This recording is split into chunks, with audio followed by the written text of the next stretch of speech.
All right. Good afternoon, everybody. I think we are up and going. And welcome to the Heritage Ohio Main Street 101 webinar. This is our last webinar, and today is the Business Enhancement Committee. Let's see. Let's go through everything. So I'm going to go through the my portion of the Business Enhancement Committee presentation, and then we're fortunate to have Hanessa Te Ayusu on with us today as well. And she is going to be, and Vanessa's in Painesville. She's the committee chair there, and she's going to do a bit of presentation on how they tackle this committee and their work. And very pleased to have her with us because they do a phenomenal job. Few things. If you see that you're having any problems, please feel free to type something in the chat if there's something not working, if you can't hear me, or if there's any issues. Please feel free to type something in there. Feel free to post any questions, and we'll answer those at the end of the webinar. If you have any technical issues, 99% of those can be fixed by just closing down the software and reopening it. And I believe that is it. So with that, we'll go ahead and get everything started. So here we go. The idea of the Business Enhancement Committee is to to create a vibrant economic climate in your downtown, and that happens through a number of ways. There's a number of problems, I guess, that occur in a lot of downtowns. Decades of disinvestment have left a lot of dilapidated buildings and empty storefronts. And as I'm sure you all know that work in this, there's not an easy solution to that. So it's sort of a multi-pronged approach to try to tackle that issue. And we're going to go through some of those approaches.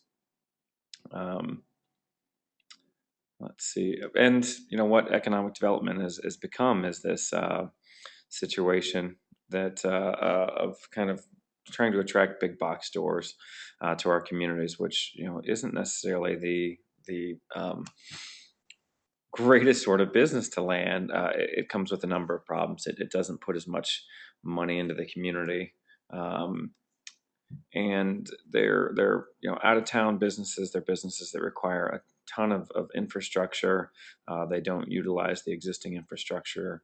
They create traffic. They're not the most sustainable businesses, and so we look to get away from, and they'll never go into a downtown.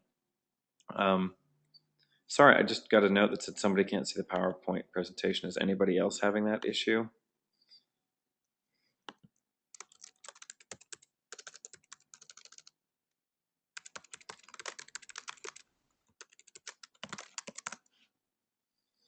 So I'm just asking the question if hopefully maybe it's only one person. I'll wait for a response. All right, I'll move on unless I hear different. The other thing with recruiting, these sorts of businesses, it's expensive, and it's not something that I think always justifies the expense that goes into it. Excuse me.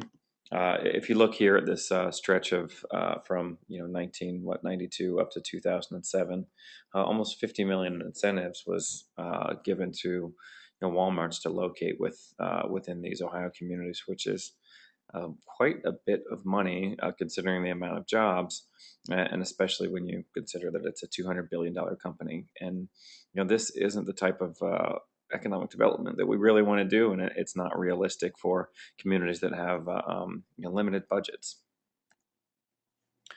And communities ultimately lose by somebody said it the other day. It's when you relocate your downtown to a suburb, there's no heart of a community left. So you're left with these buildings that were built with pride, where the community used to gather, and they're sitting empty and becoming sort of an eyesore and blighted. And it's sad to see a heart of a community left empty. And it becomes a bit of a race to the bottom, if you will, that that communities are all competing against one another to give away more and more incentives to try to attract these companies. And I didn't see anybody respond. Is there Can everybody hear me and see the PowerPoint? Can um, want to make sure that that everything is working here. Can somebody type in the chat and let me know if they're okay?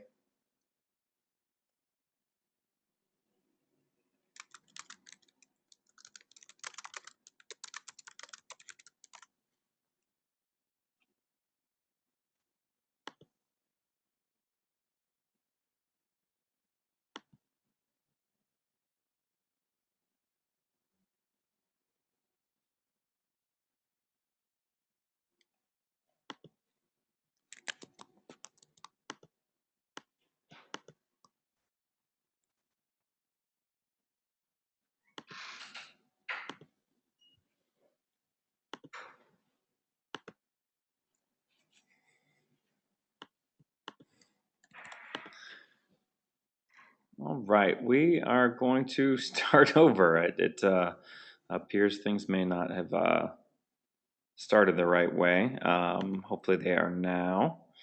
Um, so my apologies. We got things started and somebody sent a message that said it wasn't working. So hopefully we're up and running now. That everything is going okay. So we'll try this again. Thanks everybody for participating in or attending today's Main Street 101. Heritage Ohio is putting on these webinars as part of the Ohio Main Street program. And today we're going to tackle the topic of the Business Enhancement Committee.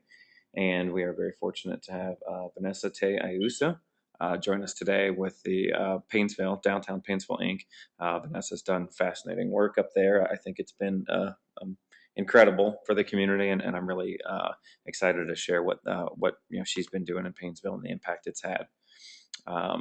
That being said, we'll jump right in. I don't know who heard what before, but I'll just say that if you have any sort of technical difficulties, just shut down the software and restart, and that'll take care of 99% of your issues. So jumping back in, I don't know if this is repeat or if everybody's just starting, so I apologize if it is. The idea of business enhancement is to make downtown economically vibrant again. Design is going to tackle appearance. Events are going to, the marketing committee is hoping to attract people through events, through promotions. But economic restructuring is a or business enhancement, my apologies, is a very important component. How do you fill those empty storefronts? How do you make successful businesses in your district? For the past couple decades, we've viewed economic development as trying to attract big box stores, trying to bring in more manufacturing and sort of this large industry. And we found that it's incredibly costly and it's not all that successful. And I don't know how much it really helps communities. So, that's might be fine for city economic development directors and county economic development directors, but it's not feasible for people working in downtown revitalization, and it's not the work that we want to do. We're looking to make more meaningful contributions to our economy. And if you see, if you can see here the cost of some of these, recruitment forays, that it's not cheap to bring this type of business in, and budgets are tight. And when you look at spending multiple millions of dollars to bring in a strip center from out of state, the type of business that might not necessarily be the most sustainable, it's a bit. It's a bit scary that we can throw so much money at these businesses when budgets are tight, and I think that there might be I'm convinced that there's a better way to do economic development in communities. And when we start shifting all of our commerce out of the center of our community out to strip malls and suburbs, we leave the heart of our community blighted. It's an eyesore. It becomes something that detracts from the community. It's no longer a gathering place and can be sort of can create a place where people don't feel safe, or there might be more criminal activity. And the communities once heart wants this place where they found a lot of sort of pride, is no longer such, and it really can impact people's pride in their own community. And oftentimes, it's a race for communities downwards. That there's one community pits itself against the other community to try to attract this manufacturing or try to attract a big box store. by seeing who can give away more. And that's giving away more is no way to grow a local economy. And when communities compete, they only hurt one another. And ultimately, the money that we pay to try to attract one of these businesses, and we lose it. Studies have been shown that communities that lay out these big incentive dollars for big box stores actually in the end up losing money. So we're paying more to lose even greater amount. And so, what the economic restructure, I did it again, what the Business Enhancement Committee looks to is more of a gardening approach, trying to grow the economy from within, creating a climate, an environment where businesses can grow locally. And the economy doesn't have to be so dependent on shelling out big incentives to attract out of town businesses. And the good thing is, it's incredible cost savings, as well as that generally downtown redevelopment costs very little in terms of taxpayer money. You're not going to attract those big businesses, and it's smaller businesses, they're mom and pop, and you can't use those incentives. So it's better for the taxpayer on that side. It's also better for the taxpayer in the sense that more money stays local. Locally owned businesses are local in every facet, and they probably, I mean, they're going to pay more local taxes. They live in the community, they shop local, they probably have their attorneys and accountants and everything local. So a lot more money stays within that local economy when you have locally owned businesses. The other advantage of having a strong local business sector is that it really attracts this notion of the creative class. This idea that Richard Florida you know discussed heavily in recent years, that people that have the means to the education and the expertise and the means to move wherever they want to live in communities that have locally owned businesses, that have sort of creative businesses. Their community is going to be perceived as more attractive, more creative, and more interesting by having locally owned businesses. Um, you know it's not necessarily that every community can have a Target or a Walmart, et cetera. But those locally owned coffee shops, bars, restaurants are things that attract people with the means and ability to move wherever they want. So the Business Enhancement Committee, looks at three different strategies and how to make the downtown more economically vibrant. First, strengthening existing businesses. Second, filling vacancies. And third is dealing with vacant or underutilized property. So, to strengthen existing businesses, there's a number of ways that a community can approach that, a committee. Building relationships, coaching and counseling, using guidelines, a business pledge, networking, secret shoppers, social media, and I'll touch on each of these briefly. But building relationships is a very simple and straightforward concept, but it's critical and one that can't be overlooked. The committee absolutely must meet with all the business owners and establish a relationship. All the steps that come next, coaching, counseling, networking, etc., can't be done until there's a baseline relationship established. And those business owners have to have a rapport with the Main Street program and have to have a sense of trust so that those next steps can be taken. Once there is a bit of a rapport, once the business owner has a comfort level with the organization and the program, there's the possibility to take on these next steps. And a lot of communities have done great work along these lines, whether it's one-to-one meetings or creating networks or clubs, sharing material, hiring speakers to come in, setting up chat rooms, and there's again a thousand ways that uh, and opportunities to assist local business owners, but it can't really be done until they have some sort of rapport with the local program. But if there's, if you've reached that point and you have a question on any of these, what are different ways you can do that? Please feel free to email, and we can give you plenty of ideas.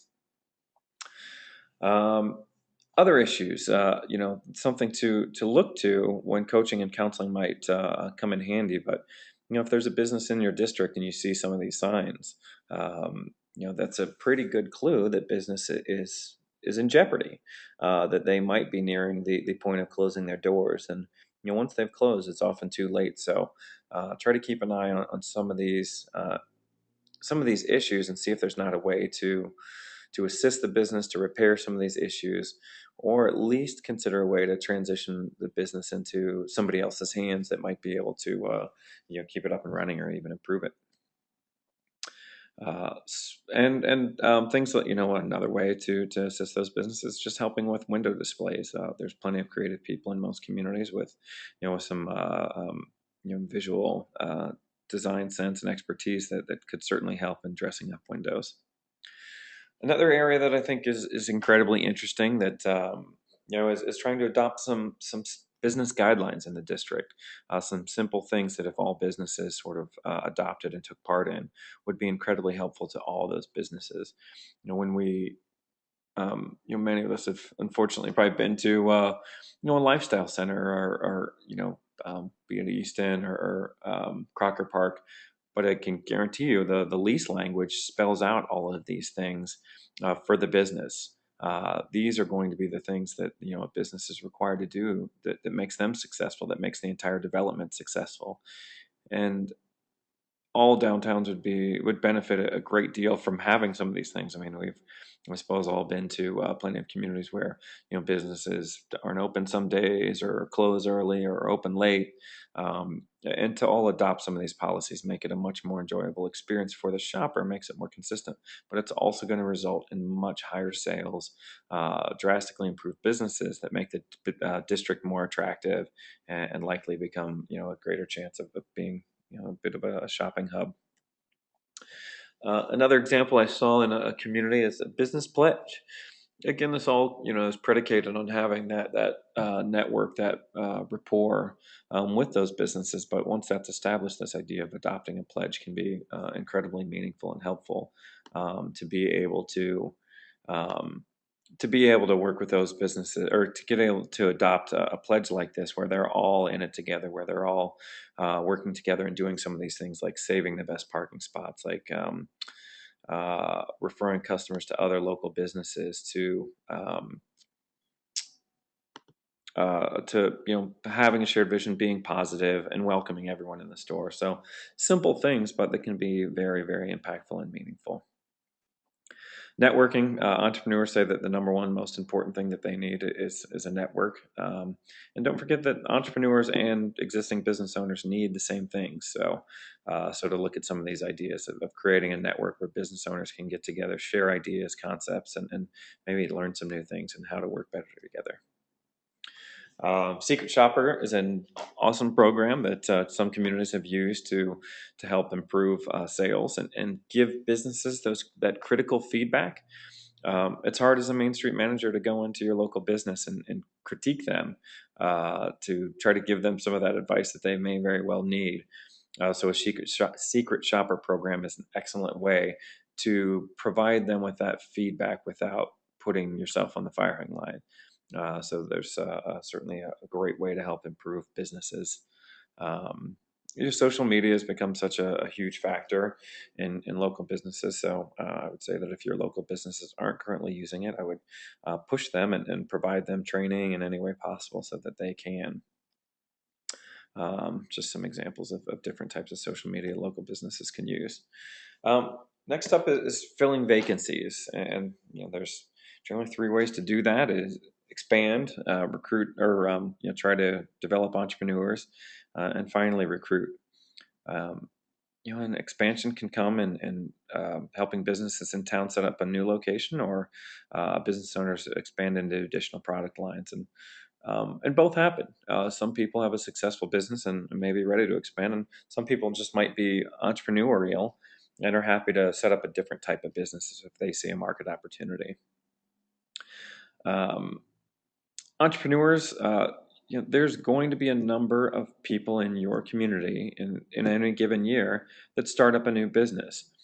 You want to try to get them to locate within your downtown. There's probably more businesses than operating out of their basement or garage. What are you doing to reach out to them to try to make downtown a viable option? The other issue we sometimes see with businesses not locating in the downtown is the lack of good space, which we can touch on here in a bit. Other ways to develop entrepreneurs, networking, education, trying to create capital for entrepreneurs, but breaking down the barriers so that more people can start businesses. And entrepreneurs are a huge part of our economy and often one that's overlooked. So, when it comes time to fill those vacancies, oftentimes you're really going to need to look to those people starting businesses within your community and make sure that they realize downtown is a viable option for them. Um, the temptation typically for Main Street programs or downtown organizations is to start with recruitment, and it is very tempting. It's immediate. It can be a big win, and it's a very visible win. So the community likes it, and oftentimes that's all anybody ever asks for. Oh well, why haven't you attracted new businesses? Which isn't always fair. Everybody demands, well, why aren't you economically developing the downtown of the downtown manager? The county economic development director and city economic development director usually have budgets, in the hundreds of thousands, and are given raw land and infrastructure tools to try to land a new business. It's not as easy when you go to somebody and say, "Hey, that building's empty, fix it." You don't own the building. You don't have budget of 100,000 to sort of spend on that. So it's not such an easy solution, and I think that communities need to be a lot more understanding and patient. That you can't just demand that somebody moves into a building that somebody else owns.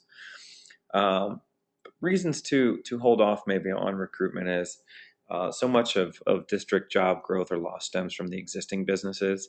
You'll make sure that those are being cared for, healthy, well fed, etc. The healthier the existing businesses are, the more likely a new business will move in. If all your storefronts are empty, no entrepreneur is going to want to come there. It just doesn't seem appealing. But if your existing businesses are bringing in customers, are doing really, really well, that's going to be attractive to other businesses in your community and in your region. It takes a lot less time and resources to retain and grow than it does to recruit. Um, there's nothing worse than losing businesses while you're out trying to land a new one. It can be an insult to those existing businesses. And what's really damaging is when you're successful in attracting a new business and then they can't make it. That their district just isn't ready to support them. But if you're going to go down the recruitment path, you need to identify the incentives, package up those incentives, and communicate them. What are you doing to try to attract a business to your downtown?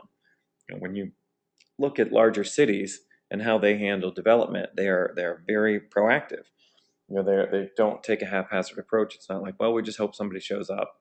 They say, here's where we're looking to add businesses, and here are all the things we're going to do to incentivize a business to come right where we want them. It's a very strategic decision. So, our development, capital flows like water, and it's going to go where it's easiest. So, if it's easiest to build in a cornfield, that's likely where you'll see, the construction dollars go. But if you make it easiest and most attractive to develop the downtown, well, that's where you're going to see more development happen. A lot of communities have done a nice job of communicating those incentives. Is it a historic district? Are we available for historic tax credits? Do we do tax abatements? Are there low interest loans? Can you waive the fees and permits for working there? Will you help with leasing? All those things can be incentives that can help entice a business or some sort of investor into your district. But those have to be packaged and communicated to the investment community. And finally, real estate. We've got so many vacant buildings on Main Street, and it's due to apathy, lack of knowledge, and not a very clear understanding on the return on investment. The apathy who cares? I'm just going to let my building fall apart. I don't care. I get a few $100 from this building I inherited from my parents decades ago, and why mess with it? And apathy is something that none of us should tolerate in our districts.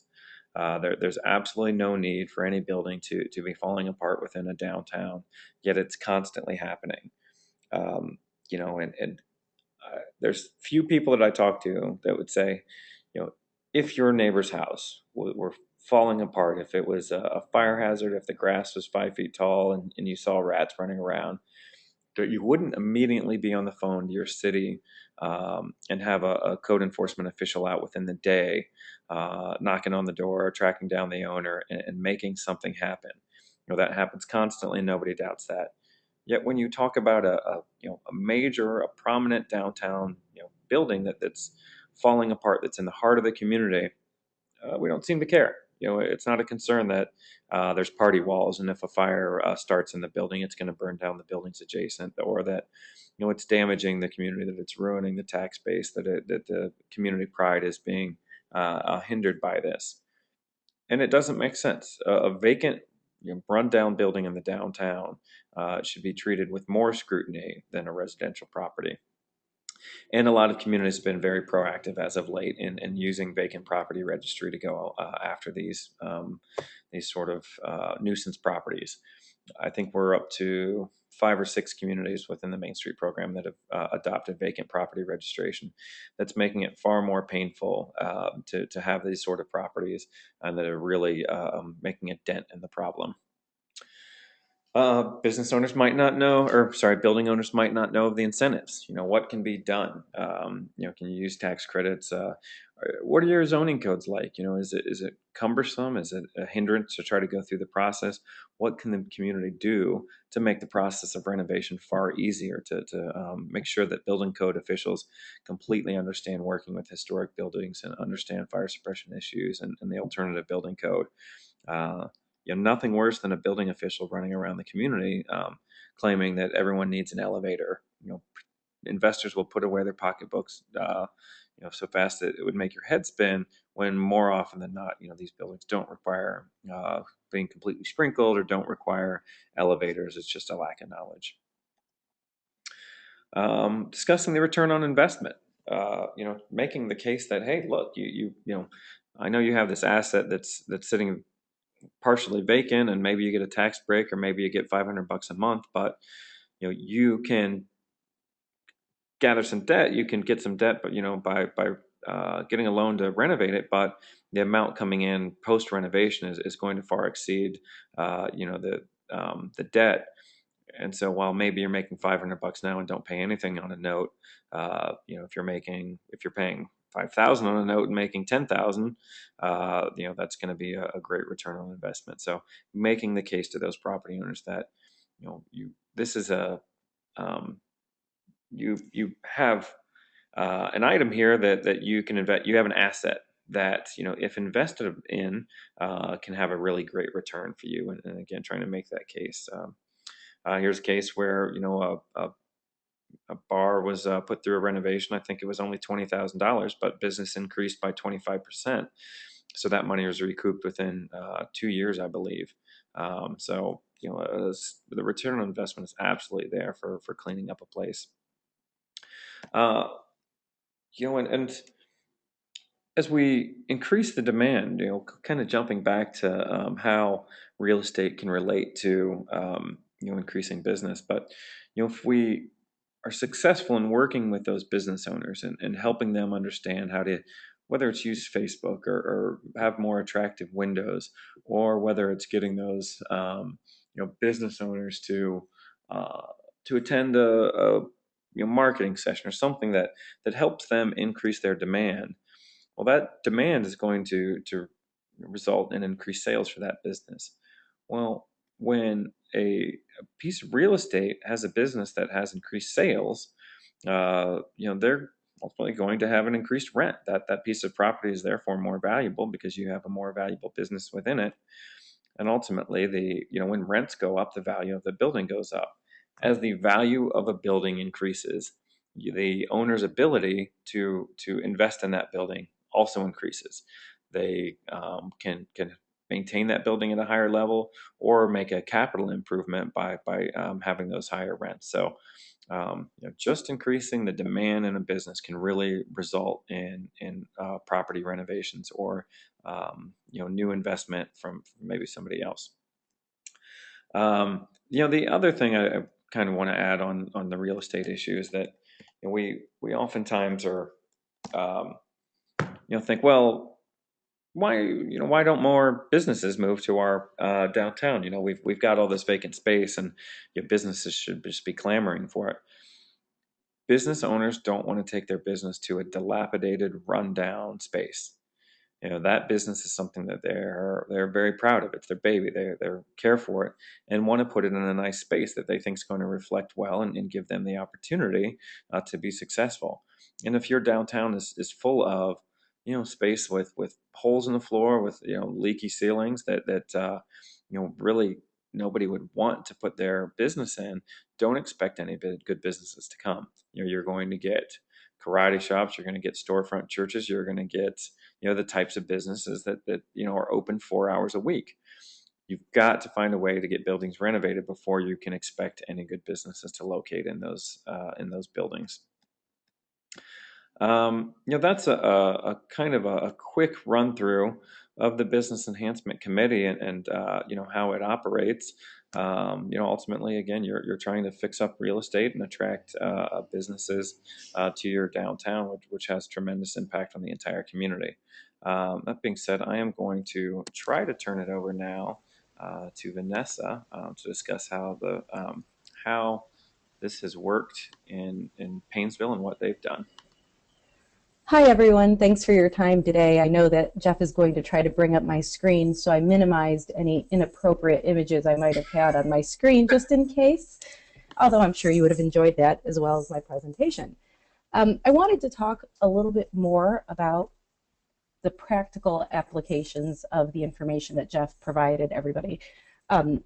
Is my presentation showing? Yes. Great. So you all have a few slides in front of you. It's not a lot of detail, but I just want to, again, talk through how we've applied the information that Jeff shared, because business enhancement is difficult to explain, and I do think that renaming it from economic restructuring to business enhancement has been helpful, because even as we introduce ourselves to business owners or other people in the community, business enhancement says a little bit more than business or than economic restructuring, although it's still difficult sometimes to explain, especially when you're looking for volunteers or, again, talking to business owners and trying to explain our value. And while we talked about marketing, positioning, and retention, recruitment, and property development, there are a lot of terms that can be confusing and daunting. And a lot of times, especially as you get new committee members, I've been chair, I think, for 3 years now, but I've only been on the board for 1 year. Every time new members would come to the committee meetings, they would want to talk about long, complicated studies and analyses and directories and spend a lot of time planning and not as much time doing. So when I first started doing this, I did a lot of research and I tried to distill everything down to something that was manageable for a small group of committed volunteers to work on. So I'm just going to share that with you today. The formation of the Business Enhancement Committee, I think, is the most important factor. I'm very proud of the makeup of my committee. I have the director of the local chamber, the city's economic development director, I have a ward council person, a small business consultant, somebody that works for the local college that's in town that we continuously try to build a strong relationship with. We have a financial expert. I have an artist and an interior designer that initially was introduced to us because we helped her launch her business, and now she serves on our committee to help other businesses. We also have a local realtor, a construction company owner, and a housing advocate. So it's a diverse group with a lot of expertise. And while it's nice to have a big group of people, what we've done is we've pinpointed the needs of the businesses as we meet with them, and then bring in our committee members as needed, so that we're really just honing their skills to the problem or to the concern that we're trying to deal with. It does help focus us a little bit more. I'll tell you a little bit about our process. This is a lot of what Jeff already covered, but we work to try to help the individual businesses that are existing or are starting up. So our process starts with an initial consultation interview. We actually have a form that we follow where we ask them questions like, what are the hours that you're committed to operating? How many staff members do you have on site if you get sick? Who takes over? Who is empowered to make decisions for your organization? What's your marketing budget? And it gives us an idea of, one, how serious this entrepreneur is when it comes to either launching or keeping their business running.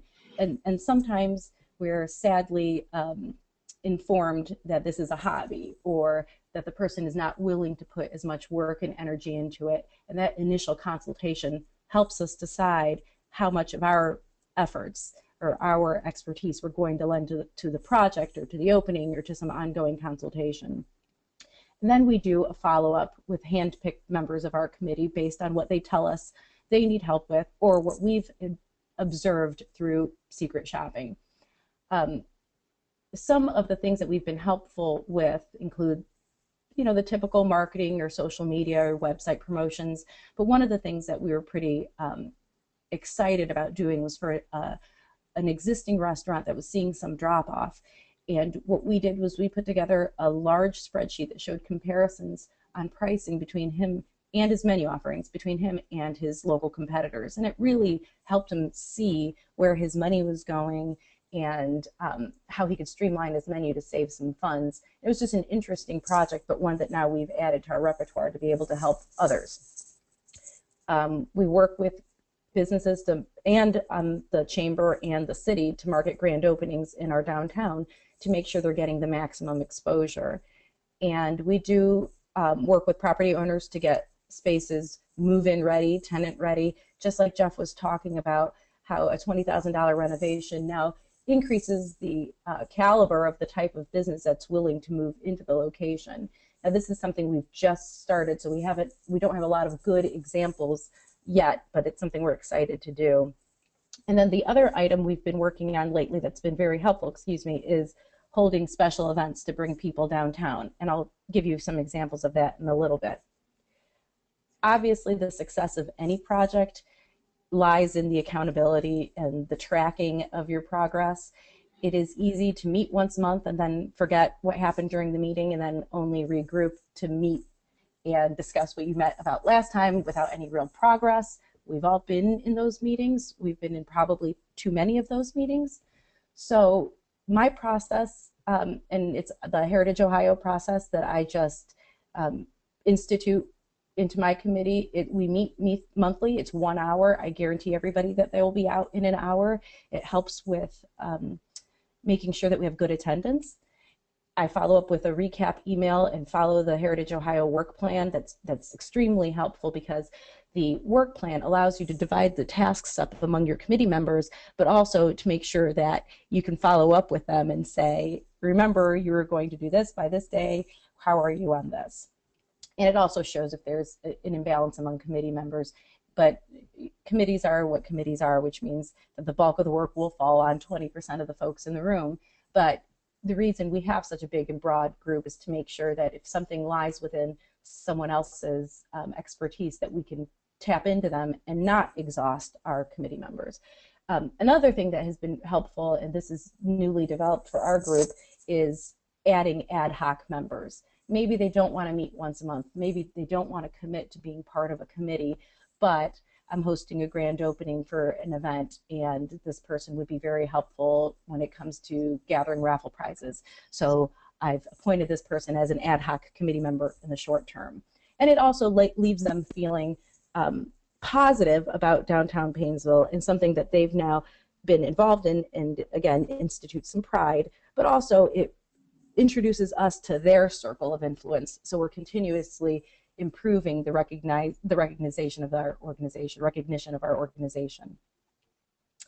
Some of the projects, some examples of projects that our committee has been very successful in doing. We launched a grand opening for a group. It was a business called Deer Decor, and it's handcrafted, locally made items. A lot of them are repurposed items for decor, for home decor, for business decor. It was a really interesting idea. It was our first second floor retail space in the downtown, and the space needed a lot of help because it was a neglected, I think it used to be a title office, but it was long neglected. And our group of volunteers came in. We painted the building walls, the ceilings. We started a Facebook page, and then we hosted a grand opening event and had a champagne toast. We called it a ladies' night out.